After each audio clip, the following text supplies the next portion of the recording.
Absolutely. Dun, dun, dun, dun, dun. Hey, everybody. Welcome to Crypto Night in Canada. We've got Candance Mountain in the house from the Financial Brew. Welcome, Candance. How are you? I'm doing fantastic. How's everybody doing out there? Excellent. And of course, we have the freaking Oracle, Hey-o. aka the Great White Vapor, or Ken. How's it going tonight? It's going pretty good. The meme coins are kind of bleeding a bit, but that's expected. That's people, cashing out a bit, buying the dips. Buying the dips. Yeah. So are you, did you cash out and take some profits on your meme stocks? No, coins? I haven't taken any profit other than my original investment. So they're still going high. Do you think it's going to go even higher? Satama is for sure. I know Satama will. I don't know what's going on with Sheeb. I have an idea, and I'll explain that a little later on after we talk about the taxes, because that's the major thing that we need to speak about. Okay. Well, this is an exciting show. Let's say hi to everybody. I'm not sure who's here yet tonight, but we've got 14 people in the house. So welcome, everybody. No comments. Oh, there's Ryan. Hey, Ryan. No first guy. Well, Rye's here. That's good. Well, we're starting. That's all that matters. We can get going. Ryan's here. Bleak 784. Hey, how you doing? Bleak, how are you? Seen Bleak 784. Welcome if it's your first time, and remember to subscribe. What are you looking at? I think he's been here before. How do you know it's a he? We don't know. There you go. Hey, Natural Canadian, how are you? This is fun. Everybody's rolling in. Okay, so tonight we've had a lot of requests for this, and Candance was so gracious to agree to do this for us. And we're going to talk about taxes. And hang on, just before we go anywhere, I just want to welcome. I know he's a first-time viewer. It's Mr. Ken Wielden. Hey, he Kenny! Is a longtime associate and buddy of mine from Oakville, and he has taken the dip into crypto. So he's starting out with the Bitcoin, and really intelligent guy. And welcome, Ken, and everyone else that's here. Oh, wait, there's Richard Sunday. He came back from his adventures over at Nay's Garden. Hey, Richard. Crow's here. How are you? And Delge, and I see Chris and Gary Matthews is here. Jonathan, welcome. Mark's here. That means Nikki must be not far behind. Anyways, so let's and Marie Claude. How are you, Marie? So let's just jump on in. And I know that Candance, you want to say something? Well, yeah, because it's more. Do I want to say something? May I, honey? Sit pretty. Just sit pretty and just don't move. Good Lord Almighty. I'll tell you, this has been something, ladies and gentlemen, that is, I think for those of us who don't want to get caught with our cryptos down, we need to understand to a certain degree what is going on with taxes and get a better understanding of what we should be doing.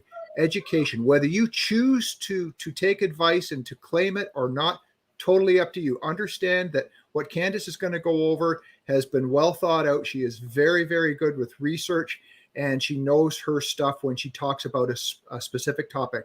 Tonight, I have asked her to talk about taxes. So understand, this is not financial advice of what we're about to do. This is simply opinion, and this is what Candance has found from sources, any source that we would find ourselves on the internet. She's just kind of wrapped it all together and is going to give a presentation on crypto and taxes. Right, Candance?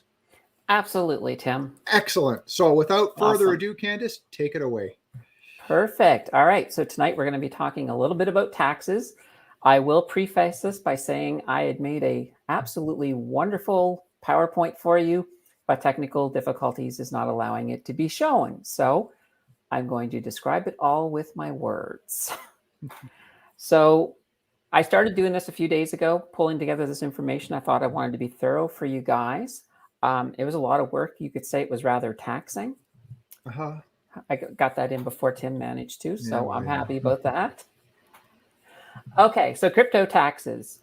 First of all, yes, you do have to pay taxes on crypto, but I'm going to explain it. I'm going to break it all down for you and try to give you a general overview on exactly what you should be doing now and what you should be doing when it's time to pay the piper, so to say. First of all, cryptocurrency, it's not treated in Canada as legal tender. It's actually considered a digital asset, and that's the way they treat it. When it actually comes to the Canadian tax law, it's looked at more as being a commodity, and a lot of the rules that surround crypto are the similar and same rules that you're going to find when you're dealing with commodities such as, well, gold, for example. So crypto, the interesting thing is it comes in two flavors. The two flavors is it can be treated as a capital gain, or it can be treated as business income. It is extremely important that you know which of the two you're dealing with. And so we're going to sort of take a couple of moments and go over that first. Why is that important? Well, the biggest reason is that they get taxed at different rates. So you want to know exactly what it is that you're paying. So there are some huge tax ramifications depending on whether it is a business income or whether it's capital gains. Okay, so how do we figure out which is which? In a nutshell, there are 4 signs that it could be a business income. The first of these is that you're using the you're using the crypto for like commercial reasons.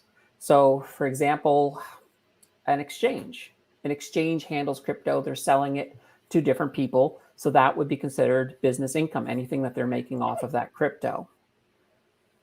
You also, second way is if you conduct it in a business-like manner. So that may include having a business plan. It may also have to do with acquiring assets. So a good example of this would be crypto miners. So crypto miners, the money that they're making off of crypto is a business income. It's not a capital gain. The next way is that you're basically using it to promote a service. And that sort of falls more into almost retail type commercialism. And now this is the way that most of you may or may not get tripped up in. It comes down with the frequency that you're selling it. So if you're treating crypto like day trading, that behavior is considered business income. It's not considered a capital gain. Long-term holding is considered a capital gain. But if you're buying and selling, intending to make quick profits, quick swing trades, that is a business, that's business income, and it's going to be treated completely differently.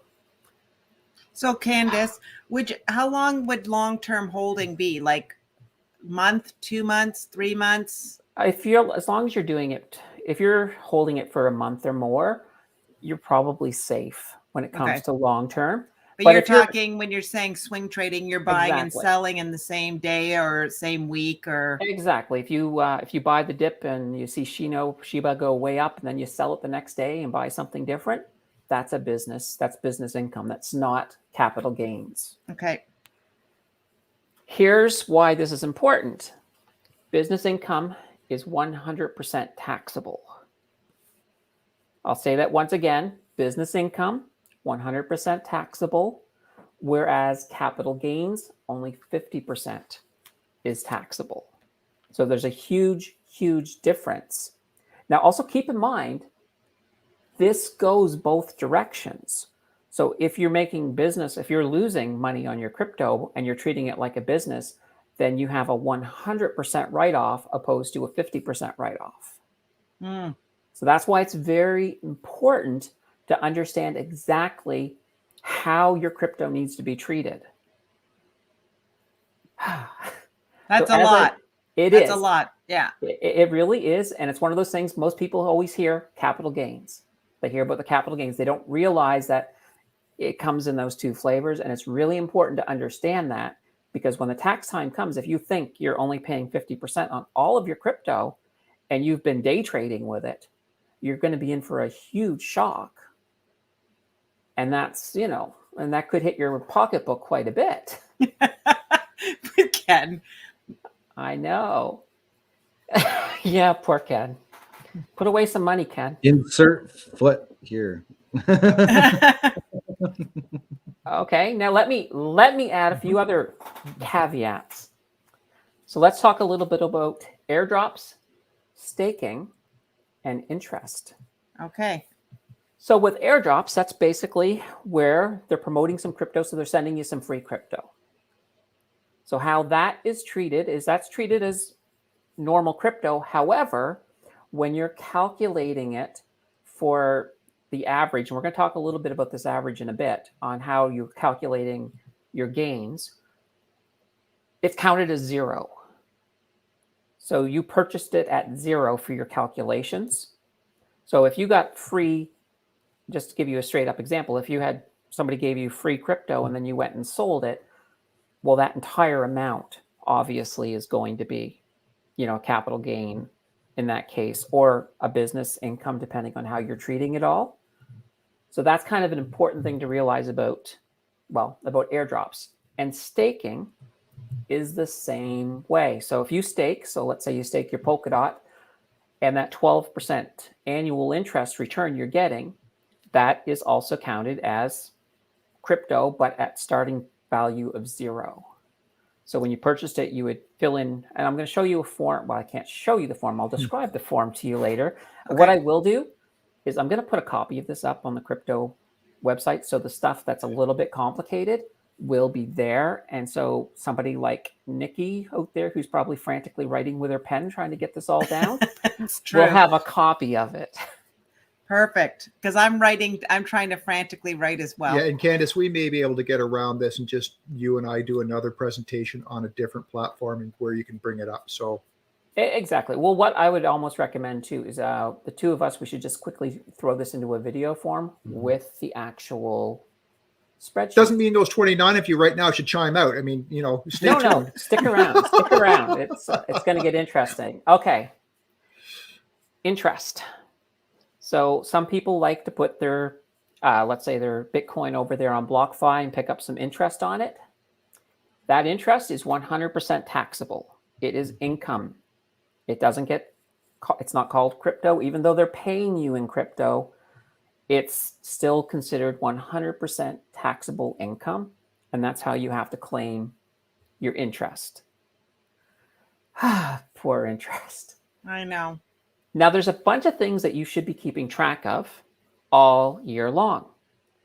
So one of the most important things is you want to keep a track of, first of all, the date of every transaction that you make in crypto. If you have any receipts, definitely save that, because if you ever get audited by the CRA, these are the type of things they'll ask you for. They want the value of your crypto in Canadian dollars, because, the CRA likes to deal in Canadian dollars. Go figure. Digital wallet records, addresses. So if you're putting it on a ledger drive, then provide that address. Or even if you have an address for your BlockFi, provide that address too. They want all of that information. Also, any parties involved. So when you're filling out your taxes, you don't have to fill all of this into your taxes. This is information you need to keep in case you get audited. I want to clarify that right away, because I don't want somebody on tax day going, wait a minute, where do I put in these crypto addresses? All right.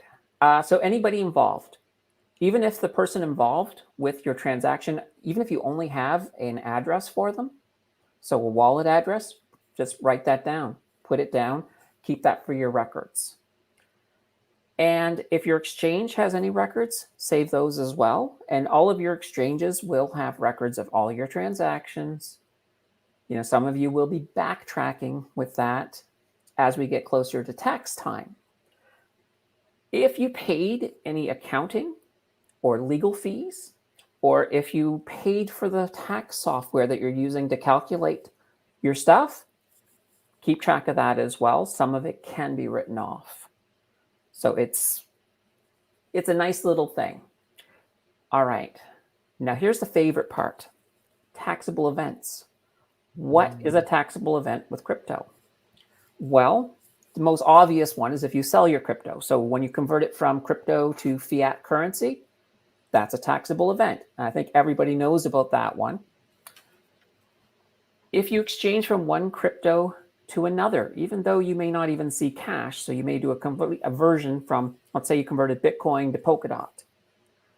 Well, how that's actually looked at by the CRA is you've actually taken that Bitcoin and you have sold it for cash, generating any kind of a taxable event. So that is the taxable event right there. And then that cash is used to buy the polka dots. You're not actually avoiding cash. You just don't see it on the exchange when you're doing it. But those are all taxable events, which is not fun. There's a lot of paperwork in there. Here's another taxable event. If you gift crypto. Ooh. So if, let's say, for example, you said, oh, you know what, my friend's getting married. I'm gonna give them, 100,000 Satoshis as a wedding gift. That is considered you selling that amount and taxable. So any gains on that, completely taxable. See, there's a lot out there that a lot of people don't know about. The other one is buying goods or services. Question on that, just sort of question to clarify, because we got it. We have one of our new subscribers has asked, what if it's us giving a gift in crypto? It's a taxable event. How is it a tax? Like, I could see if I was giving it to Candace, then wouldn't you be the one taxed on it because I've given that to you? Like, I'm buying it like I'm buying, I don't know, a chocolate bar. Right. I understand that. This is just the way the tax law works. So the way the tax law would work is, in your case, when you give it to me, it's considered a sale. So you're taxed at that point. From my perspective as the receiver, I still have to put that in and record it as a $0 crypto. The same thing as it's the same thing as like an airdrop. That's how it would be treated on my end. And then, of course, eventually when I sold it, that would come into my calculations when it comes to how much of a capital gain I have to pay on it. Okay. We keep going further down the rabbit hole. I know. Okay. Now this is we're getting into the more complicated part. This is the part where I really wish I had the spreadsheet to show you, but we're going to talk about actually calculating your gains on that crypto, because it's kind of important to know how to do that. So what you need to do is you actually need to maintain a running average coin base. What I mean by that is it's an average that's based on how much you paid for it as an average overall, because if you think about it this way, as a coin gets higher in value, you can't just use the high amount because you didn't buy it at the high amount. You bought it somewhere along that average. So that's kind of what the idea of an average coin base. So a running average coin base will produce a number that is fair, that you would use for determining exactly where your gain is or your loss, because you also can take a loss, and I'll talk a tiny bit about the losses a little bit here in a little bit. Luckily, it's actually really easy to calculate all of this with a very basic spreadsheet. And I will put a copy of that on your site because, like I said, I wanted to show it. There are some paid services as well. There's a service called Coinly that is supposed to be pretty good, that you can basically enter all your transactions in and it will do it for you. I'm cheap, and I love spreadsheets, so I tend to stick to the spreadsheet. And of course, there are very expensive accountants out there who would be more than happy to do it for you at a premium, which is never really a good thing. So I'm going to explain how to calculate a running average coin base.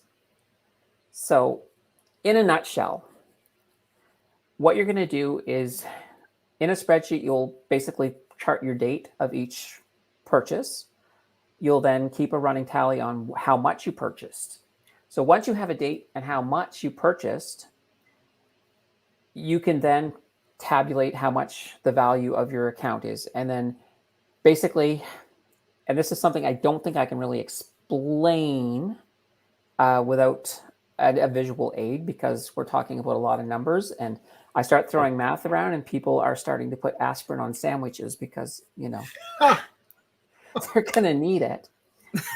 But in a nutshell, this running average Coinbase, it does keep track throughout the year, and it will let you know exactly where you should be calculating. So, because you take it in the middle of the year, if that's when you made a cash in, you don't want to use the average towards the end of the year, because if that crypto value went up, it doesn't take into account how much it was worth when you made that purchase. That's where this running average is going to come in.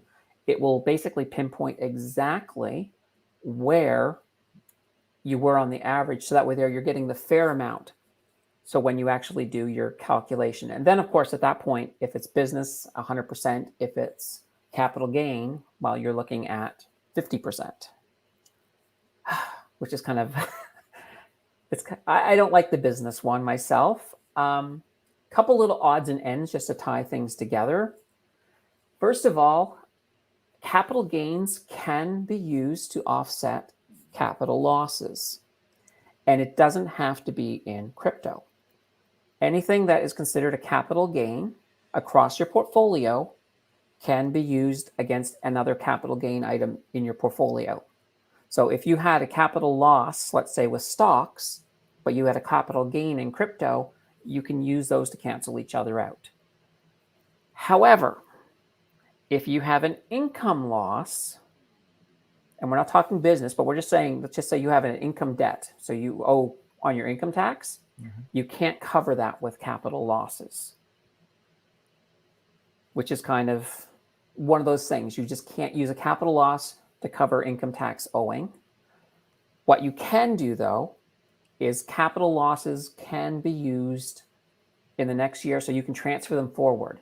You can't transfer them backwards, though. So if you owed money last year, or even if you had capital losses last year, but you had capital gains this year, you can't go backwards. So you can't be retroactive, but you can go forward. You can carry them forward until you use them. So that's kind of a good thing. Yeah. So that, in a nutshell, that's what's going on with the taxes. I really want to show you guys, though. I really, really, really want to show you the spreadsheet. So I will get that up on the site. So that way there, you guys can see that and sort of show you how the math works.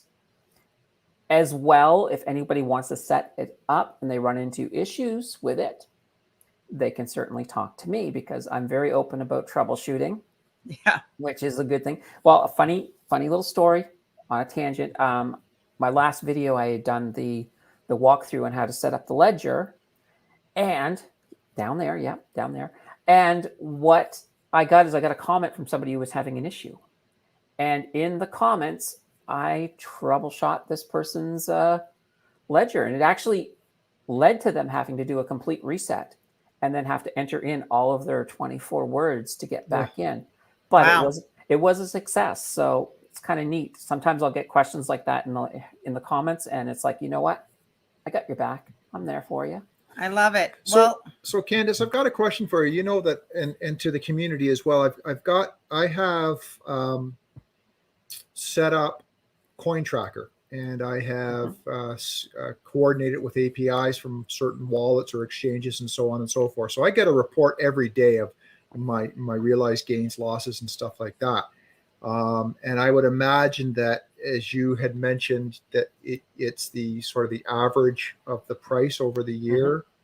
I would imagine that Coin Tracker's got it built in as well. I don't know the answer to that, if anyone's using Coin Tracker. And the other one, probably using it behind the scenes, because a lot of these ones aren't going to show you your running average. It's just going to do it behind the scenes for you. Right.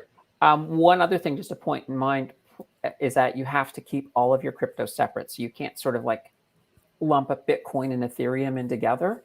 So you have to do it separately for each and every different asset that you have. Nope. Which makes sense because, well, it does make sense. I hope Coin Tracker's doing that. They probably are behind the scenes. Yeah. Because otherwise you're comparing apples to oranges. I had an old professor who used to always be like, you can't add an apple and an orange. And I was like, sure you can. One apple, one orange, two fruit. Oh, that makes sense though. If But they yeah. want to see how many apples you got, how many oranges we got, how many pineapples you've got, and how many watermelon you've got with mustard on them. Well, it's not even so much that. It's just that they're all in different units if you think about it, because each one has completely different prices. Yeah. You know, so you can't average a Bitcoin and an Ethereum and have, because that would throw off the prices of Bitcoin. All of a sudden it would be good for you because you would be paying a lot less. So everything would be a capital loss if you averaged in Ethereum and then tried to do it against your Bitcoin price when you sold it. So, yeah.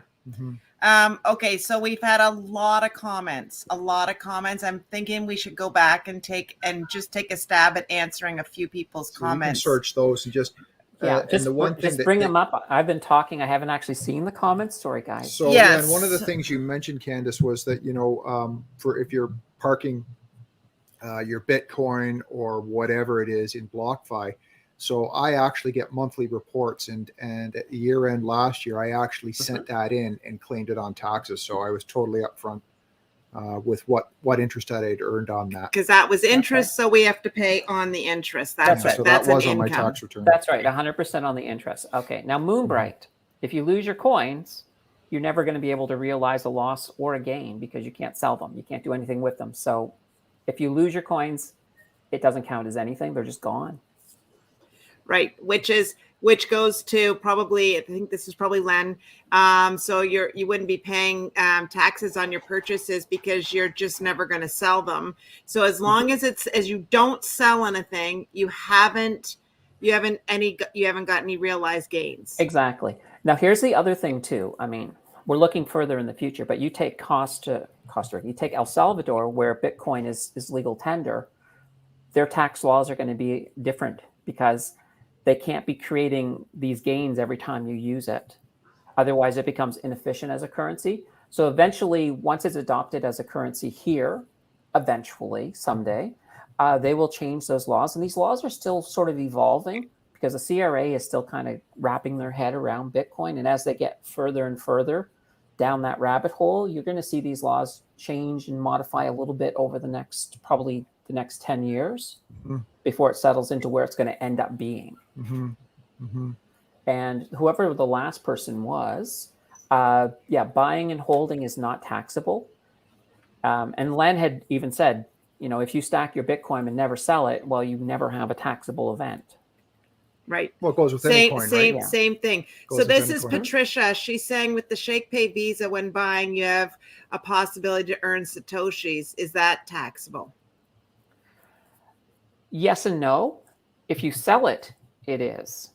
It's the same thing as like an airdrop. So you would count it as a $0 Satoshi, and then you would enter it into the spreadsheet that you would be keeping track of your crypto with. So it'd be just the same thing as staking or an airdrop.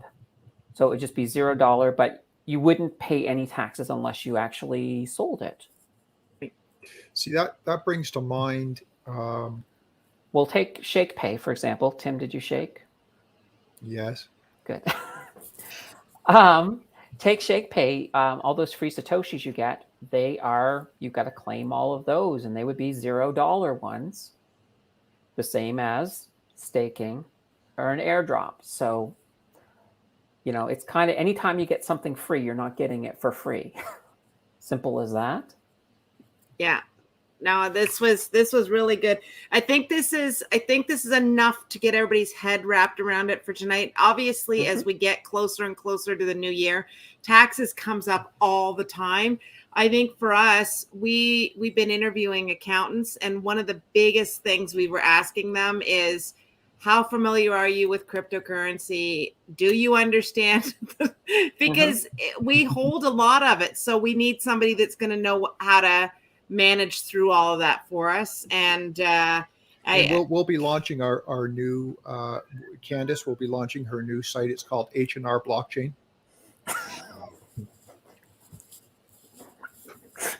That's not a bad idea, Candace. H&R Blockchain. Hey, I don't make them up. I just serve them up. That was actually really good. I thought that was a funny one. There you go. Anyways, there's a few other things here. Ryan said this was really in depth. Yes, this was really great. And then, so Ryan, but what about a regular credit card airdropping me cash at the end of the month for cash back? How does that, I wonder how that works, because we don't track those little transactions like that on our personal taxes now. So chances are the CRA is going to have trouble enough. With regular cash, so just fiat money, when you're given a cash back, there's a limit to how much of it you can make before you're supposed to claim it. But I mean, the reality is most people don't claim it. And the chances of them ever catching you are slim, and I'm not endorsing it, but, and this is the same thing with crypto. I mean, right now, the CRA, they're trying to get their hands wrapped around it. People are going to miss transactions. It's going to happen. The chances of getting caught, probably very low. But at the same time, if you ever get audited for any reason, you don't want to be that one person who tried to sneak something through. Right. Because, they'll hit you for it. Yeah. Now, you of course do have that defense that, oh gosh, I didn't realize, and you could probably get away with it because crypto is so new. But even still, it's like, just do it right from the beginning, and then you won't have any issues. Yeah. So Mark's got a question here. He said, example, at Shakepay. So I think we've gone over this, but let's go over it one more time. Okay. You go from cash to ETH, then to an exchange, then change it to another altcoin. Every time this changes, it's a taxable event, is what you're saying. It is. Now, mind you, let's just break this down. So you put the cash in, you bought the ETH. You've transferred the ETH to an exchange. Okay. You've paid gas fees, which is why I hate transferring ETH. But once it gets to that exchange and you then convert it to another coin, that becomes a taxable event. However, if ETH hasn't changed much, since you bought it, so let's say it's changed $10, let's say it's changed by that amount, your taxable event is like $10. And if it is a capital, then you're only looking at $5 of taxable income at that point. You still have to claim it, though. So, to make things even worse. Okay. Are we able to claim the gas fee? I was just going to ask that question. I think that's a good question. I don't have an answer for it. No, I know you don't, but I'm just putting it out there. I'm thinking out loud, saying, if we're getting dinged on everything else, I would at the very least track gas fees. Right. Because if you're being dinged on stuff, hopefully at that point, if you are doing a lot of trading and you've paid a lot of gas fees, I would definitely see if you're using an accountant, see if they can work that in. Yeah, because that comes out of your capital, right? So well, it does. It comes absolutely comes out of your capital. So that would be, to me, logically, I would see that as being something you could write off. That is income for somebody else. That's income for an ETH miner. Well, it is, absolutely. Absolutely. And, in their case, they're going to have to they're going to have to claim that as well. So, because you said it was business income. So crypto miners have to pay it as business income. They would. Right. And keep in mind, when I was talking about the difference between capital gains and business income, you don't have to be a business to have business income. It's if by behaving like a business, you can incur business income when it comes into crypto. So you don't have to technically be a business.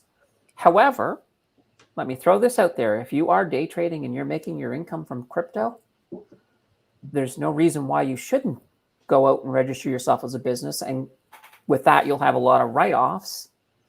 For example, a portion of your utilities, a portion of your rent. There's a lot of write-offs that you can have by simply doing something simple like that. Doesn't that take us down another room in the rabbit hole, saying, well, now over $30,000 is HST applicable? Oh, it takes it down another realm. But if you're at the point that you're making insane amounts of money, like you take some of these leverage traders who are making crazy, crazy amounts of money, for them, registering themselves as a business would save them a lot of money. Otherwise, they're just going to be paying a lot of it in taxes. So it does make sense. Yeah.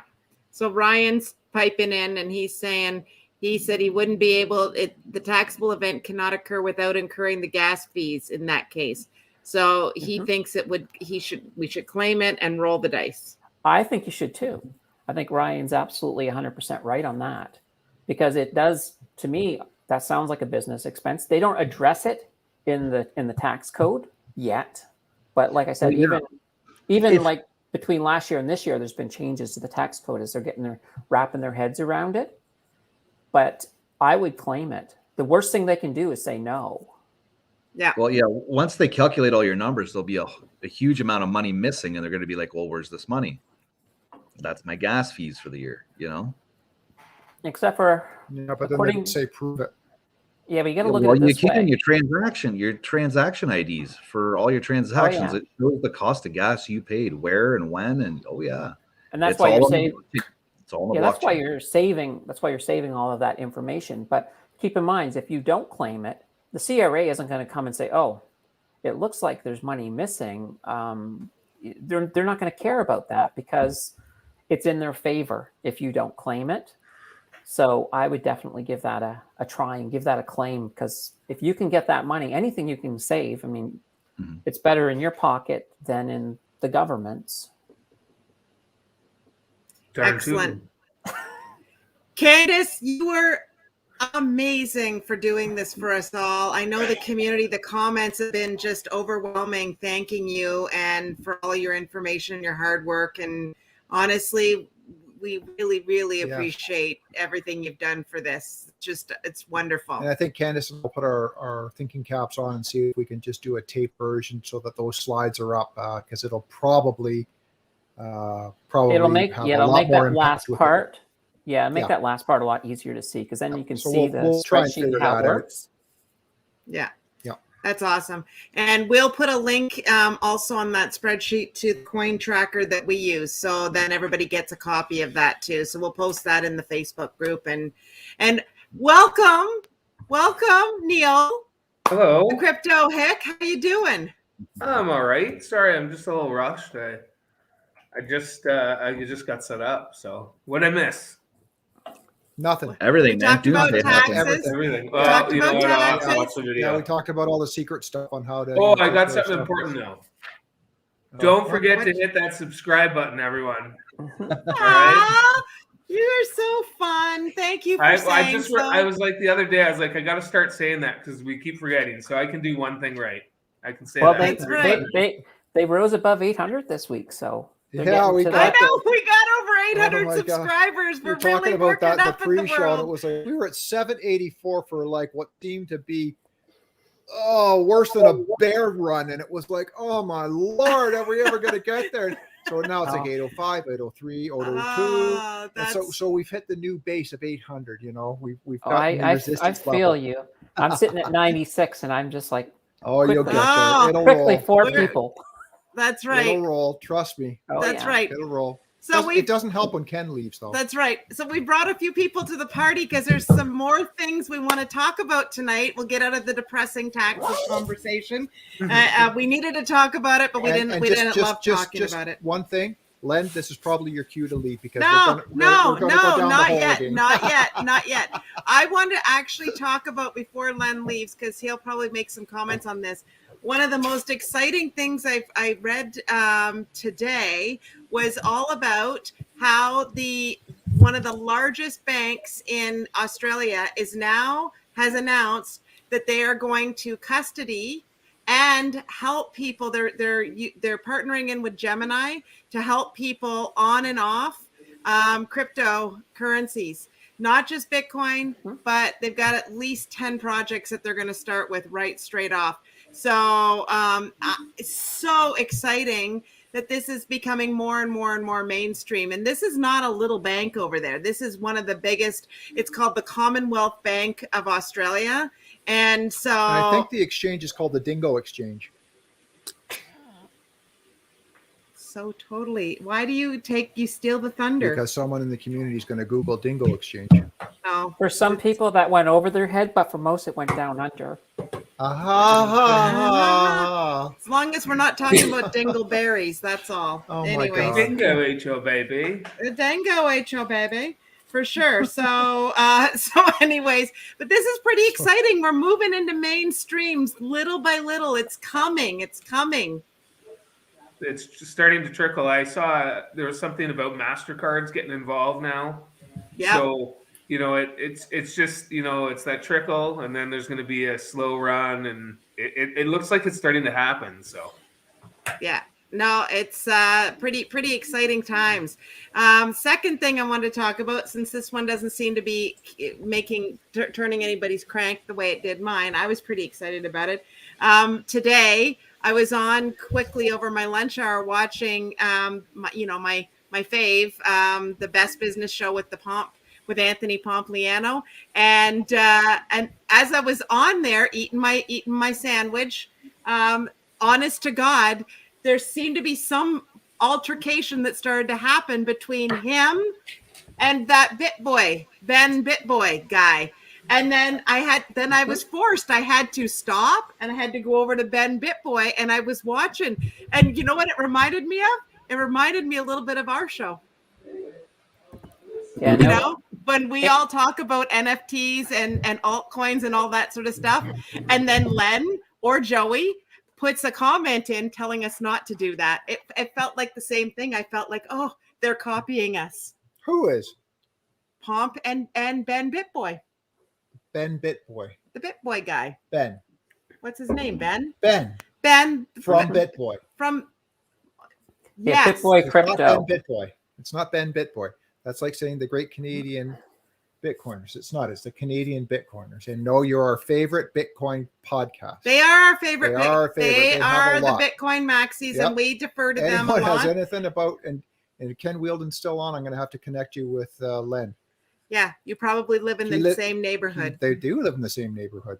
And anyways, so I just thought it was so freaking hysterical that these two guys start going at it on their live streams. I was jumping back and forth between it. It was a very exciting lunch hour today, I have to say. Yeah, no, I saw a little bit of Anthony's attack on Bitboy, and I was like, whoa. what did he say? I didn't see it. I didn't catch any of it. Oh, He basically sounded like Len and Joey telling everybody not to invest. well, just he was giving Ben crap for basically pumping stuff and then for his own gains, and then just telling, and then people would, just the fact that, what are you doing, exposing these people to losing money and setting these people up for failure and blah, blah, blah, blah, blah. And he said, this is nothing but a personal gain. And he said, I don't care if I don't care if you're over 1 million followers and stuff like that.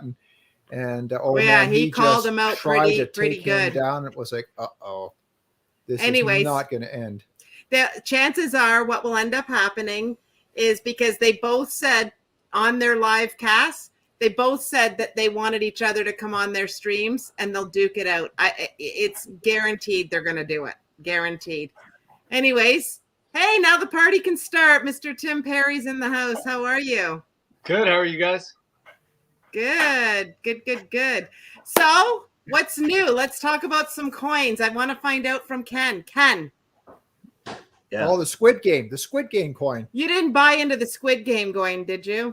Yeah.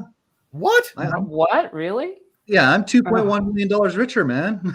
Oh, you were the guy that did the rug pull. Yeah, I wish. No. No. The second I saw this Squid Game coin, I mean, there was just red flag after red flag, and I was like, no, this is a scam. And sure enough, 2 days later, it was. Yep. This Squid Game thing. Anyways, but okay, so you're big into, you've got your Steve holding, but you haven't taken any profits yet? No profits. Are you going to take some profits? Take some profits, dude. Eventually. Seriously, you're making us all like, take your profits. You're going to be like the Dogecoin millionaire who's looking back to this summer when he had 5 million in the bank, and now he's just barely keeping his millionaire status at like 1,040,000. Don't be that guy, dude. You gotta let it ride, just like Bitcoin. You gotta let it No. ride. You gotta let it ride. Or I could sell it and reinvest. I could reinvest it in, another Shiba token called Bone. Oh my God. Another one. Slap it on your. No, Yeah. No, Bone's been out for a while. Bone is actually going to be the token used on the Shibarium blockchain. The Shibarium. Yeah. They're coming out with their own blockchain, right? It's layer 2 on Ethereum. What is Sheeb's use case? I still am not clear what Sheeb's use case is. That's a good question. I don't know. Well, we do ask him once in a while. Every once in a while, we do get a little bit of wood on that ball. Tim Perry trained me. He said it has to have real world use case. Yeah, I wrote it down. And I also said, though, like that most coins, like out of these 12,000 coins, 90% of them don't need a coin. Like meme coins don't need a coin. This is nothing more than just like a little bit of a momentum revolution of just communities, basically. That's meme coins, nothing more than communities and people getting behind it and like causing a little momentum. But they can all be used as currency, right? Because Shiba is actually starting to be used as currency for some major things. I mean, Binance just did a Sheeb Dog pairing on their thing. So you got two dogs being paired up together. So. And interestingly, too, there's also Floki Unu that's starting to come up the pipe. Don't remind me. I was gonna get in Floki July 5th. That was literally the bottom with $500. That $500 would be worth $700,000 roughly right now. Yeah, and I think. Don't tell me July of this year. Yep. Yeah. I was mentioning it to a few people too. I swear I mentioned it even around that time. I'm sure you did because I think I wrote it down. You did to me. Yeah. One of the interesting things about Floki is that they've designed it as a meme coin, but with some actual stuff behind the scenes. So I haven't had a chance to look too deeply into it. But they wanted to use the meme coin to get in, and they called it Floki because that's Elon's dog's name. So every time Elon tweets about his dog, it will pump that coin. Well, what happened with Floki is it actually was a rug pull. So everyone lost their money and a bunch of influencers, because this is how I found out about Floki at the very bottom. I was in Telegram and I shoot the thing with one of these bigger influencer guys, and he was the guy who had called Sheeb in January, and I didn't take on it. I was like, I'm not getting into these stupid another dog coin, no way. So I totally passed on that one. So when he's like, guys, Floki, like, and a bunch of this guy, and obviously I'm hearing influencers, and I don't know if I've told you stories about when I worked with that one crypto, a whole bunch of big influencers were totally scamming people and pumping dumping. So I was a little wary, but I figured, you know what, at this bottom price, because it was literally at like it had flatlined because of the rug pull. I was like, what's $500 if I just do this? I'm like, no, I won't. And then a month later, it was already up 250x, and I was so mad. Yeah, but the thing with Bone, I think I posted it late last night that Ryoshi Vision was pumping really, really hard. I've noticed an increase in WETH and Ryoshi staking in the liquidity pool in Shiba Swap. One of the tokens you get for doing that is Bone. So I have a feeling that Bone is going to start moving shortly, especially with the Shibarium coming in. And it's not a huge market cap. It's they have 250 million tokens. That's it. There's 250 million bones. That's it. Interesting. For those of you in the community that have no idea these coins that they're speaking about, I'm selling Kool-Aid over at my corner over here at the little table. Do you have any bone, Ken? Because you were talking about this in like May, weren't you? Yeah, when it first came out. Is it Leash is the other one that goes? Leash. Yeah, Leash is paired with the NFTs. Ken, my freaking mom just sent me a text message, quote, LOL, Bone it is. So I guess she didn't. She didn't publicly say that. You see that, you know. Thanks for bringing that to light, Ryan. It's just what I've seen and what I've read. They came out with a new version 2 of white paper. Christine, here comes the other bus again. So where do you buy Bone? Yeah, our friend Ken wants to know where you buy Bone. On Shiba Swap.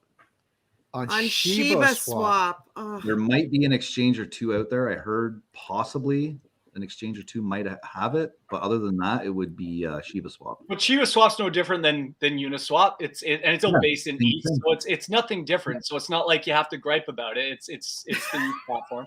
Yeah, it is what it is. You gotta pay that gas. It's not a gripe. It's just like, oh, another swap. Oh, they're everywhere. I know. Yes. So do you connect MetaMask to the Shiba Swap? Yep. Oh. Yeah, I'm There you still. So Ken Wheeldon, it's a big rabbit hole that you'd have to go down for that. Yeah. And it's going to cost you with ETH gas. So Yeah, I have Bone and Wheat paired on there still. Oh, wow. And I have VXV paired with Wheat, I think, as well. And I have USDC paired with something else on there still. Okay, so question. How are we doing dogs versus cats? How's our kitty coin doing? Cat's whipping ass right now. I looked. That's why I asked the question. You see today what's been going down? Like, these guys are firing off. Number one, actually, for all you ladies, it's run by a woman. It's most of the devs are all women, and they're honestly they're putting other teams to shame on like meme stuff. And I hate and remember, guys, actually, let me throw this out first. This is a meme coin. You could lose everything. Only invest what you're willing to lose. Yada yada yada. Like, don't come trying to hang me if something happens here. But I won't lie that personally, and me and Neil just had this talk before we jumped on. Like, it's doing things in the week that I haven't seen any other little meme coin has. Right? Like they've burned their liquidity addresses, so they can't get back in. They've already been Certec audited. They've got a couple audits already in, which, I mean, in all fairness, doesn't mean a whole lot, but this video game, right? So they're doing Kitty Kart. So it's basically Mario Kart, and they're partnering up with other, so they're going to have like sheep and like little sheep drivers and kitty drivers and all this stuff, right? So if we just notice, like, it just got rejected on trying to crush that. It tried to drop a 0, like right before I jumped on. But I mean, we're up almost a 10x just in the week alone. And then obviously, I'm not gonna lie, I've been accumulating even more. And Neil and I, because this is what I don't know if people have people that they trust out there, but we found a little way to kind of hack through the ETH platform and all the brutal gas fees right now. But like Neil and I and our other buddy, we just pitch in on gas, and I just hold on, or Neil will hold on to some, and then we just split because it was like $220 the other day. So it was like, let's split on gas. So we all just split and then put all our money in and at the same time. So I just want everyone to get rich, right? That's all I care about. Yeah. Well, Everybody get rich. Here we go. It's like I told Neil, like $100 you save in that gas is another like 300, 400,000 coins in Kitty, right? So why would you just go it alone when you could just find a buddy that's going to be honest with you, get in together, and that could mean a lot in the long run. But I mean, a lot. I've been following the transactions. That 5.7 billion guy actually on SHIB, he started moving his money around, so it's caused all this panic. And I think he's smart though. I think he'll probably unload as SHIB goes on pump. So I don't think he's that dumb. But there's been a lot of transactions from big SHIB transactions. Not that I think SHIB's going anywhere, and I'm not trying to knock SHIB, but I'm just saying there's a lot of people moving SHIB over to Kitty, probably because they see, like I said, this is rumored to be the ex-developer and graphic designer of SHIB. So, well, if I'm looking at the proper Kitty, it just had a big dump. No, I said, not Kitty, not Kitty coin, Kitty Inu. Kitty Inu's. Don't forget the Inu. Okay. Is it Kitty Inu that you're doing? Yeah. Okay. I think Ken, it's time to get rid of the dogs and jump in and get some cats. Oh no, you can't get rid of Satama. You can't jump out of that, man. We got. I'm just getting ready to jump into that too. Money's coming into it. Like, that's the wrong time to jump out of Satama. I think Ken's right on Satama, to be honest. I've been looking into it too, and I'm probably gonna do a little purchase tonight of Satama, possibly some Kitty. Yeah. So I was looking at Monoki as well, based on what Ken was saying, but Kitty's just the game part really has me intrigued. Mm-hmm. I think that could be big, especially play to earn. Like, it could go bananas. Yeah, and the Metaverse is going absolutely buck wild right now. So yeah. Meta. Remember, I wanted to talk about it the other night. That's that Facebook thing, Meta, changing into Meta. But okay, so I can't wait to hear how many horses have we got in the stable now?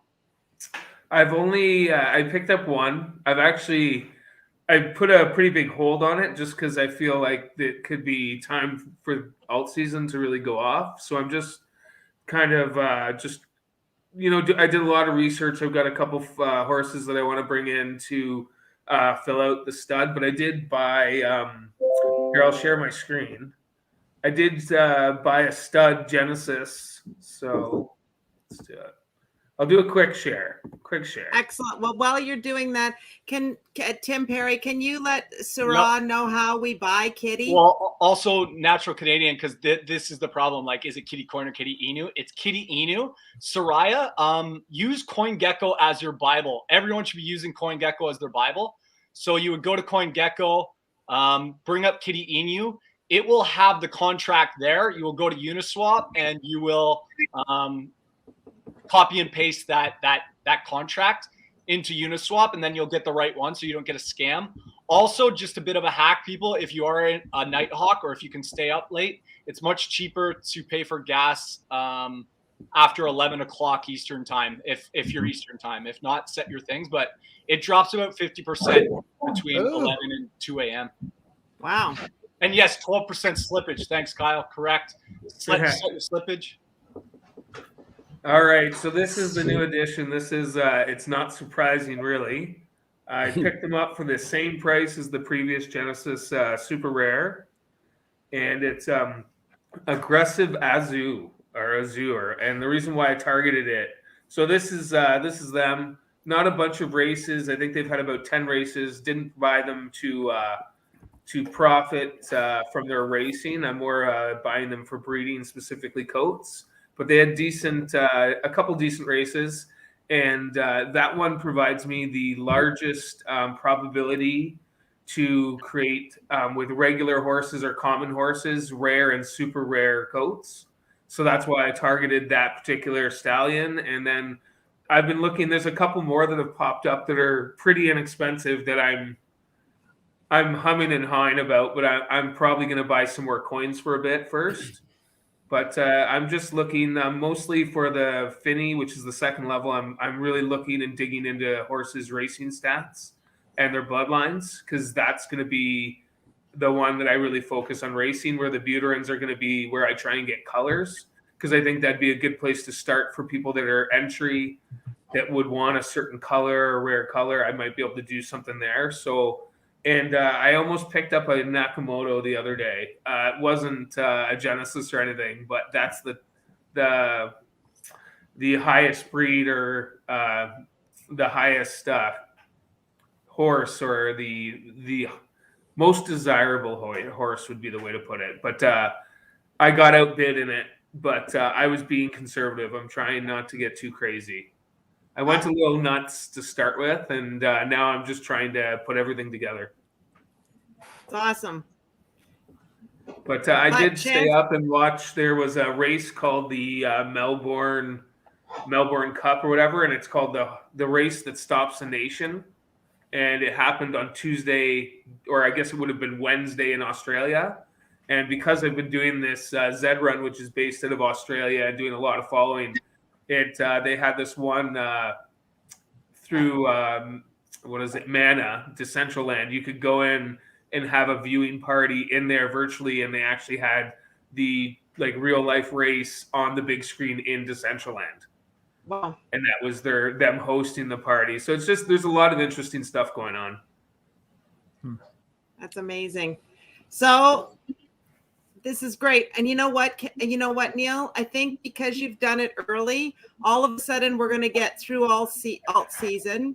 And then, well, I'm not sure what comes next, but it could be NFTs, or it could be back to Define. It could be back to who knows, but it rotates around. So you've done it early, so you could be sitting on a gold mine. And one of the things I've been reading is someone was saying accumulating NFTs and that this is the start of something very new, and it's a whole different system and that. So it could be quite lucrative. Oh, I forgot. I also got a comic off of a VV drop this week. I've been trying like the Dude, last I got a 7 weeks. I've missed everything. I did get one comic. What's the trick for the drop, dude? Well, I didn't do all of them, but I lined it up in the app so that when I hit OK and it tells me it's not ready, that's exactly where my thumb placement is. So I just keep basically mashing the keypad. It's like an old school video game style. Like, so and I didn't do it for the second drop. I tried to get some stamps. They had U.S. Postal Service Day of the Dead stamp collection also on that day, and I missed out. And the trick that I didn't do, and I should, is put it on airplane mode if you're on wireless, because then you won't be getting, pardon me, any data traffic. So you can control what's coming in and out. So my neighbor down the street, he only lives a few houses down. He actually got 2 ultra rares, and he's like, I don't understand how I did it. So he did really well, and he's collecting though, and he's exclusively doing VV. Like he's been on it since the app or close to the app launching. But like, amazing. There's I think it's 200,000 users now for the app. So it is super hard to get anything, let alone it's next to freaking impossible unless you go secondhand. Like those comic or the stamp, the Day of the Dead drop the other day. There's a drop tomorrow though too for that first edition. Whatever, I'm probably not going to get it, but it's $6.99 for the freaking comics, and instantaneously after the drop, they're between $45 and $500. Instantaneously. So if you get one, you're pretty much guaranteed to 10x your money right off the bat. But here, I'm going to show you this cool video. I'm making a video, but it's not going to be ready for quite some time. So this is just a tease. I'm freaking obsessed with how cool the vault thing is, like in your own house. It's blowing my mind, dude. But okay, hold on. I don't know if you can see this. Hold on. Oh, the light's ruining it. No. Yeah, it's ruining it. Well, we're just going to have to just describe it. He got a vault. A what? Well, no, everyone gets a vault, but okay, hold on. So I put this vault in my living room. So I just decided to like open it up, the VV vault, and there's Eddie sleeping on the couch, and you can walk in your vault and tour around. And I'm gonna make a video for the crew where I take them on a tour in my vault and go from my living room to my vault, and then back to my living room and close down this virtual reality. And it's going to be really cool, but the editing, guys, is going to be through the editing is going to be through the hold on, damn it, the editing is going to be so cool. But okay, there, light. Okay, no, the editing is going to be freaking mental. Is it a real vault though? I didn't understand when you sent it to me. I can walk the Metaverse around with my phone. No, I can look. It's not like a real vault. No, it's just. It's in virtual reality. Yeah. No, but I wasn't sure if it was like it's augmented reality because you're interacting in the present, like in reality. So it's augmented reality. But it's not like it's not a physical thing. No. But sometimes it looks so real that I thought it was like something he bought, like a physical thing that looks like a vault that you open it and then you're in the virtual reality. No, it looks like a video game. So it's a video game. Yeah. These NFTs, like if I was with you or Ryan was with his collection, he could put whatever he had right next to you and take a picture and send it to you, and then it looks like you're right there with it. And that's the thing. It's going to be so freaking epic. But you can, for instance, if I map out my floor, I'll show everyone in the video I'm going to do. Map out my floor real quick. I'll put the vault right in front of me. All of a sudden, your vault's built. You can open it and just it'll open right in front of you. And you can kind of step in your vault because it's mapped out your floor if you've done that already. Step in your vault, take a tour, show everyone around, and then you can look at the exit and go back out to your apartment and close the vault down and just be back in your own apartment. But I can kind of film, creating the vault from my living room and watching TV with the dog, creating it, going in it, a totally separate space, cool NFTs. And I'll just drop it for you guys now here, but I bought an NFT on VV. It was a friggin' USS Enterprise, bro. I'm psyched about it. Anyways, did you get it off off VV or did you get it off the secondary? From Marketplace on VV. Yeah, so up until a few days ago, they had a few of the commons still available, like off the app. When I first started looking Star Trek's at probably not popular, but there was so much available, and I'm just kicking myself being like, why didn't I grab any of these? Because those are some of the most valuable ones now. And I was just oh, I'm not really into Batman. And it's like, man, you should have just bought Batman because people love Batman. And like the one I would try and get, or I have been trying to get, is I did the Spider-Man drops just because people are obsessive about Spider-Man. And I was trying to get Superman as well. The big ones that I'm totally in for, though, is Star Wars. Like, I'll probably just collect those and keep those because I love Star Wars, as you can see. But like when Star Wars comes, like one of the things VV did is with one of their NFTs, you would actually get them a subscription to Disney Plus, and depending on the rarity, it would change the length of months. You would get that a promotional subscription. So like smart. Like real world usage with these collectibles is really what VV's going for. And I think that they've got their stuff together. They've still got glitches in that, but I think it's still really early. So like Ryan, even what you're getting for now, unless you're buying the absolute top of the top, you're still probably getting a really good deal long term. I had to spend on it. Like for me, for instance, I didn't get this one just because I actually detest these episodes in Star Trek. But oh my God, the light. You know what? I'm not doing it anyway. That's called the stupid board cube or whatever. The cube. Yeah, but I don't like that. But that's still available. For instance, for 40, what are they called? Fucking gems or whatever. And so for 40 gems or whatever. But I think the Enterprise cost me like 65 gems. But which is, I don't know. I'll figure out one day if I make profit on a drop. Using those gems, it's burning my OMI and making my OMI token more valuable. Well, my next thing though is to buy something that I can sell. I don't even care if it's at a loss. I want to test the ability to convert the gems back to fiat and see the whole process with that. But I've heard it's freaking complicated. But there's another drop coming out tomorrow. I'm going to try and get it, but who knows? But it's freaking cool. When I opened it up in my room, like it blew my freaking top off, dude. Okay, is there anybody else in this community that is blown away that Mr. Ryan Hemsley has gotten into the NFT space? He'll have a horse before you know it. You just can't keep it in the vault. He'll die in there. In less than a year. I think you're just seeing, like, especially with VV, it is so easy to get set up. You literally punch in your credit card and say, "Oh, I want to put in $100, bang," and you're good to go. Like, the way they've set it up that way, they've really, just taken hurdles away.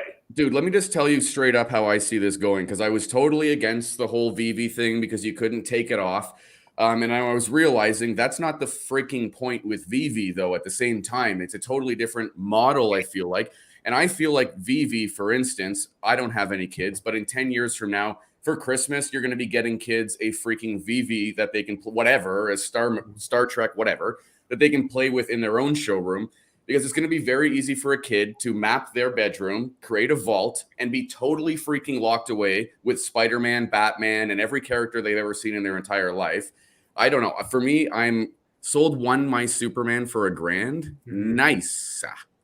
But I can see VV really hitting off with collectors and kids. Like for me, I don't give a crap if my little USS Enterprise is like worth 50 cents in 5 years or whatever, but it's just cool as hell to go in and look at. I'll tell you that. It is cool. Well, and with what I did is there's a blind box. So you just pay $6.99 and you don't have a choice of what you get. It's just random. And my friend got the ultra rare, and within 10 minutes, he sold it for $110 when he bought it for $6.99. And he uses that money he makes to fill out collections. So he has one set where he actually has the same serial numbers for every single or all 5 pieces of that set. They all have the same serial number. So for collectors, that can be a big deal. So there's so many angles. Like Ryan's talking about just having, kids are going to be getting this as presents in that, whereas there's people that are going to be hardcore collectors. And there is talk that they will be able to transfer off of VV app, and you will be able to get rid of your gems for fiat. Can't you, though? Isn't there already a process for swapping it to OMI? Yeah, it's going to get easier, though. It's going to go basically, I believe, what my friend was telling me, from gems to fiat, like USDC kind of thing. So, like, they really are moving. And, like, it's like Tim said at the beginning, right? Like, they have all the partnerships. And if you think about it, they haven't even dropped possibly the biggest one, which would be Pokemon. If I'm it comes. still waiting. Still got my fingers crossed. Since we're talking about NFTs, Quentin Tarantino is going to release 7 NFTs, and they will be the most epic scenes in Pulp Fiction. Ooh. Oh, Those will go for a pretty penny. Those definitely will. listen, this is just amazing because I don't know if Verina's here or not, but every time Verina comes on, she always goes, Omi's this, Omi's that. And I'm like, Verina, I'm holding to that Omi. Anyways. Yeah. Now with the Pulp Fiction one, I thought he was going to release unreleased scenes. So scenes nobody have seen before. That would have been epic. That's what I heard. I saw That's an the article. next the other drop. day. I think that's 7 scenes. That's the secondary drop after they generate the buzz, right? Yeah. I think you're just going to see more and more of it. And it's what everyone said, like artists are peeling away the layers to get to their viewers and stuff, right? Like when they can create something and release it and a consumer can get it without all these different pieces and steps along the way, they're truly going to get a more correct or pure form of art than what's been edited, what's been told. I can't this. The movie can't be that long. It needs to be this long. You can't sit like. You're really going to see a change, and that's what I think NFTs are about. Yeah. So on Sunday night when we were on Ryan's show, we were talking about that the markets closed with Bitcoin at all-time high. Well, for a month close, it was over 60,000. It didn't hit the 63 that Plan B had predicted that it would be at, but it came darn close, and it's been tickling that range this week. Like I think it goes, I don't know, back. We're in and around that range. So do we still think that that we're on target for the end of the month to hit the 93 that he's predicting? 83. Yeah, wasn't it 83? Yeah. I think he was predicting 80. I think it was 83 for this month. 98. 98. I think it's 98 for the end of this month. I For this could have month? swore I heard 83. No, on it might have 35. been. Well, I think he was predicting 130 for the end of the year. So Yeah. Right. so I think it was 98 is probably 98. right. It is 98. So do we? Yeah. Do we think that we're going to hit that? And what do you think is going to be the catalyst in the next? Because we're at day 3 of the month, so we've got we got 27 days. I mean, right now the price seems to be in a very strong consolidation area. So something's going to break soon. There's a few different patterns I've noticed on it. None of them are clean patterns though. But so what do you think is going to be the tipping? What do you think is going to be the tipping point?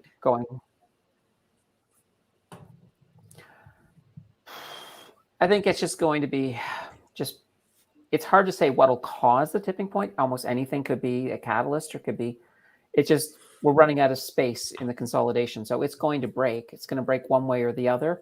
It's probably going to break towards the upside at this point. So I would say by the weekend, we're going to know whether or not we have a shot at hitting some of those numbers, because we should get a breakout within a couple of days at the latest. Hey, Tim, do you see in this alt season that we're in, do you see a lot of movement within the top 10? Yeah, obviously you're seeing some changes of power. Solana just overtook Cardano today for market cap. Matic's on the move and probably poised to make top 5. So you're going to see Solana, Matic, Polkadot. Candace warned you. I tried to tell you about, Candace is the more conservative gambler, and she said Polkadot, and I said anything under Polkadot. Polkadot's running, and I told you guys about Polka Bridge. Well, Polka Bridge, Polka City, Polka everything, Pocahontas, pretty much all just ran 4 or 5x in the week. So it's been a crazy run. So I don't know. I just want to, NFTs are cool and all, but what I'm really worried about right now is I think those JPEG NFTs were a total bubble that you won't see Again, that's just my advice, but just be careful because a lot of people, like I had to ask Neil the other day, like, how's the floor price on Zedrun? Zedrun's going to make it because Zedrun's got total utility and it's really, you can make money in other avenues, but so many people have been liquidated in the last couple of weeks on e-liquid NFTs, right? NFTs had no liquidity and so many people have lost everything being in stupid JPEG pictures that were worth way too much money.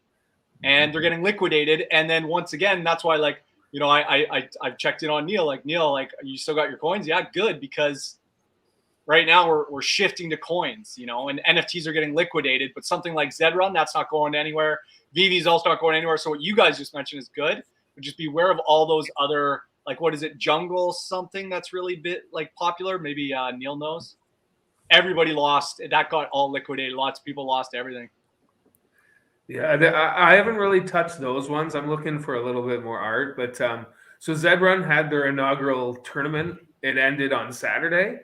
The top horse, the owner won $27,000, and then the rest of the $300,000 in prize money was filtered throughout the rest of the people that qualified for the Saturday championship. So one person from their horse won $27,000. So Yeah, I totally get the NFT thing in that, and that's why I'm really looking for utility. So like the Zedrun caricatures that I'm in, there's actually a Discord, and I'm actually able to place wagers every week and win more Zedrun, and they've got giveaways and stuff, but it's only 2 people that are holding that.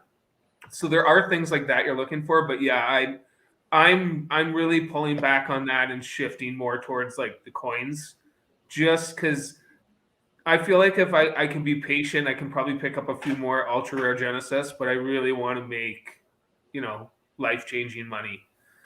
I don't want to be coming home from work at 8 o'clock to run on here to be on the show. I want to be sitting here all day prepping. Well, that's it. You got to ask yourself, everyone's got to ask yourself, why are you really here? Like, I'm here for the tech. I love it. I like the disruption, but I'm here for financial freedom. And I love Zedrun. And I keep telling Neil, like, and I told Neil maybe a month ago, because he's like, are you ready to get in? And I said, not right now, because coins, I expected what we're seeing now. And I said, I'll wait and I'll buy in lower. And then I'll get into horses probably in a bear market again. And then you can, you know, like Neil said, the problem is like this horse that won $27,000, that person behind that horse knew probably how to breed and all this. And it takes knowledge. Like I'm listening to Neil and I have to sink it in. Whereas, you know, you can make easy money right now. Like Candance said, you get into DOT and find a couple things that are in DOT and just sit on it for a while. Like, and let me add to the whole DOT thing. November 11th is when the first Polkadot auction is being awarded. So basically that means some company will be allowed to build onto the parachain. But what that means is between now and then, there's high potential of Polkadot just from the momentum of that going up. And even that event itself, if that event goes well, Polkadot could really, really have an interesting song from that point forward. So it's the coin to watch right now. Yeah, especially for the next week. Does Cardano have anything left in it? It's still gonna run. You know, it's got the cult behind it. It's got the Kool-Aid, the Jim Jones Kool-Aid. But what is it doing? And it's not. I wouldn't even say that it's going to run. It's going to be more of a fast limp. Yeah, a good, very good. I like that. A fast limp. Yeah, it'll still it'll go up, but it's not going to DOT's going to absolutely leapfrog over Cardano, and Matic's coming for it, and Avalanche, and all these other ones are coming for it. Yeah, I mean, just look a couple of nights ago, DOT hit the all-time high twice in one night, while everybody else was just sort of ho-humming, doing their own thing, not really performing. Well, I mean, what you're seeing. So it's definitely not too late to get in then for people that are watching. DOT's going nowhere. It's going. Well, I mean, going nowhere as in it's not going down. It's a solid project. Yeah. Yeah. I mean, you're not going to lose money on DOT. And there is the potential that there's still a good amount of the song left. So you have a potential to definitely make some gains there. Well, I'd say your biggest gains in the top 20, I'll rhyme them off right now if I can think off by Avalanche. And I'm not doing it in order of what's going to go, but DOT, Avalanche, Matic, If someone else could maybe throw out some, but like those are definitely three that Solana. Solana will totally, because it's got the hype behind it, but I've used its tech and I'm just not ready to like technically say I like it, but clearly it's got that guy from FTX exchange and stuff that's backing it. So it's got a ton of, and I'm sure it'll work properly, much like ETH will eventually down the line. So yeah, no, I definitely, Solana's going to go, like the top 10 will look insanely different. You're going to get rid of Ripple. You're going to get rid of Cardano. Litecoin's already getting the boost, and it's probably going to keep falling further. But there's just so much amazing. Like I've been using ETH in the last few days for Kitty, and I got rejected. I got a $120 transaction last night, and I was just absolutely like wanting to punch a wall. And I'm just like, I've been spoiled now over at Matic, right? But now you're seeing, like I've told you guys about cross-chain. Well, cross-chain's starting to heat up nice and quiet. Rune's running, which is Thor chain. DeFi has most likely double bottomed and has reversed trend. So keep an eye on DeFi. Obviously Root comes with it, but Matic, I'm noticing like it's same with Dot. Like Dot ran and then it kind of chilled. It broke all-time high. When it chilled, PBR, Polka City, all these other things that were in its universe started pumping. So it's kind of like when Bitcoin consolidates, you see altcoins run. So you're starting to see like Matic ecosystem, same thing. It went to 220, it came down and chilled, and then DeFi, Root, and a few other big ones started to run. So yeah, I just keep an eye. Remember that always, like when Bitcoin goes up, altcoins run 10 times more. And now it's like when DOT and all these things run, their ecosystem runs even more, right? But it involves more risk ratio reward. So if you want to stay safe, get into something like DOT, Matic, you're still going to make a lot of money. But if you want to go for the gusto, get in something that is unique within, like Polka City right now. I can't remember the market cap. It's like maybe 40 million market cap. It's got the Metaverse trend. It's in the DOT ecosystem, and it's only like 8 million coin circulation and stuff. Like you add up all those Polka factors. City? Did you Polka say City? Yeah. Now, I haven't vetted these entirely. Same with Polka Bridge. Like Polka Bridge to me still seems kind of scammy, but I'm getting 600% APY right now, and I'm not telling you how much coins I get a day, but it feels like I'm committing a crime. But like, I'm, it's a joke right now. That's all I can say. And so if you vet it, Polka City looks better. So just don't take my word for it. But these are things that will absolutely do gains on gains on gains if all these trends keep going. Because if you find one trend that's popular, cool, you find an L1. But if you find like a layer 1, layer 2 combined with DOT or, hopefully Matic, but, DOT's even over Matic right now on the hype. Phantom, yeah, like any of these things. And you can put them all together. Cross-chain's heating up. Do it, right? Because me and Tim were just talking the other day, like lending's starting to take a hit. Billions just left Aave, which a lot of it was Justin Sun from Tron X. I don't know how much money he made, insane money off Aave, but you're seeing a lot of people kind of lending is already starting to go to the wayside, because why do people even need to lend anymore or borrow when they could just put that exact, because you have to put collateral up to lend or to borrow, right? So who needs to borrow when you can farm? So obviously, if that comes down, the borrowing comes down, then there's going to be no market for lending. Right. So you see even Union, right? Unions, I'd say don't even bother with Union anymore. I found out some pretty harsh news today with Union. So yeah, we got out of that a long time ago. I'm sort of curious about your comments about XRP though, because I still think that once the SEC makes their decision, which should be soon, we should see that run. Totally. And like I joked, like I remember I joked about the cult coins, and XRP is a cult coin. It's got a cult following, but at least it's got a lot more utility than Cardano at this point compared to like, yeah. But like there's still all these other coins like DOT that is just blowing your mind with what it's going to do versus XRP, la-di-da, what many other coins are doing and then some. So I've got my Cardano in Daedalus, and I've got my Cardano in the Daedalus wallet. I've never heard of that wallet. Okay. It's a Cardano only wallet. Oh, okay. That's why. And it looks like the only way I'm going to be able to get that out is I'm going to have to swallow some ETH. But do it at 2 a.m. Yeah, we'll set Yeah. your. So We'll where set would your I? timer. Where's the best way to put that to? My MetaMask? What are you going to do with it? What are you going to do with it? Gonna buy some polka dot.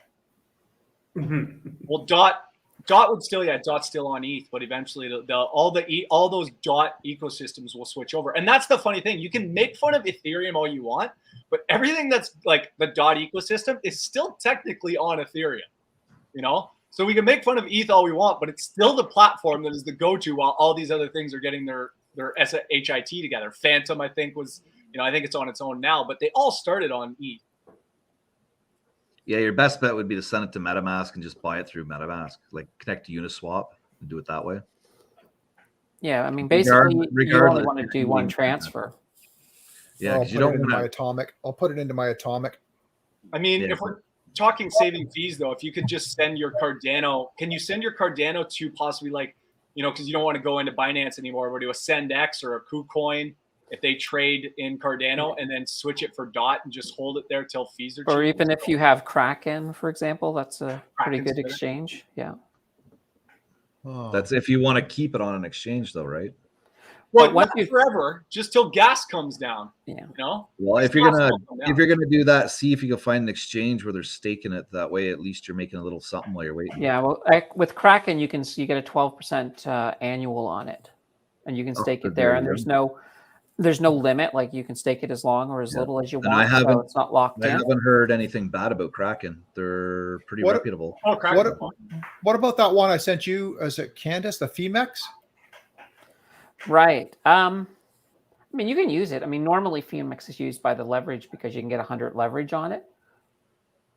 But if they have, I don't know if they have a Polkadot on it, but I mean, I would Okay. check first and make sure that they have staking. So Tim, you're saying to put it over to an exchange where I can put it in from Cardano to Cardano, Yeah, like because if you send it if you switch it for ETH onto your MetaMask, that's going to cost you $200, $300 right there.